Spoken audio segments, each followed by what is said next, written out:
Uh, yeah, I thought it was a good weekend for our team. Obviously, getting a sweep in our league and college hockey is probably the hardest thing to do. So, anytime you can come away on the weekend with a sweep, you got to feel pretty good about yourself. Yeah. What does it say about this group that they're still battling and they're still winning games, even though the adversity that you're facing on the injury report right Yeah, it's um, obviously we're really proud of the way we respond from day to day. We don't really talk about the injuries too much. Um, we have a saying in our locker room that everybody matters, and um, that's holding true right now. So we just got to go and we're trying to prepare our best day to day as best we can with the limited numbers that we have, and come on the weekend when we have to play. We just try to play our game and um, stay engaged and committed to our process and go from there. now? Is there anyone that's emerged as a leader in the room that you maybe didn't suspect would be that type of leader at the beginning of the year? Well, I think part of what we do at this level is to continue to develop our players, and hopefully our players grow throughout the season. And so I think you're seeing that. I think our leadership group has done a great job of doing what they do and helping some of the younger guys mature and grow in our game and in our process and our culture and what we do.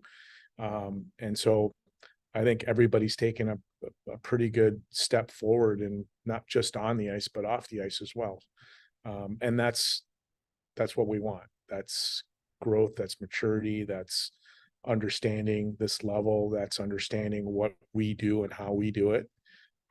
Ultimately trusting each other and becoming a closer team and family. And um, so I think sometimes when you go through the adversity that we're going through right now,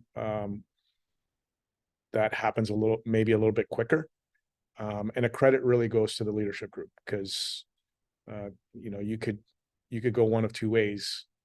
You can dwell on the fact that we've got guys that are not going to play the rest of the year, or we can go out and work and lead the way and try to get the job done.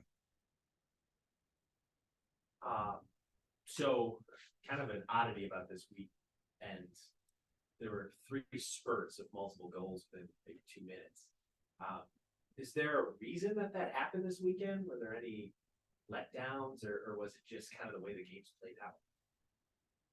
I think at this time of the year, everybody's going to play with some sort of urgency and desperation. So I think one of the things I think we try to teach our guys, that you play in the moment. Sometimes things go your way, sometimes they don't. Um, but the way you react to those things are really important. Um, for example, we got scored on Saturday, and that next shift we were able to tie the game. So um, those are really important moments in the game, and it's a mindset that you have to continue to work on. And our guys are getting better at that.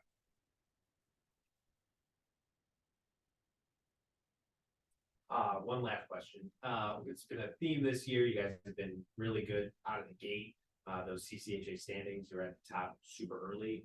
You're still at the top now after more than halfway through the conference schedule. Are you surprised at all by the way that these guys have gone out and played this year? I mean, I think surprise is probably not the right word. I know the work that we put in. I know the work that the guys put in over the summer, and the things that they did in preparation for the season. Um, but I think that's probably true for every team in the country, right? Everybody feels good about their team.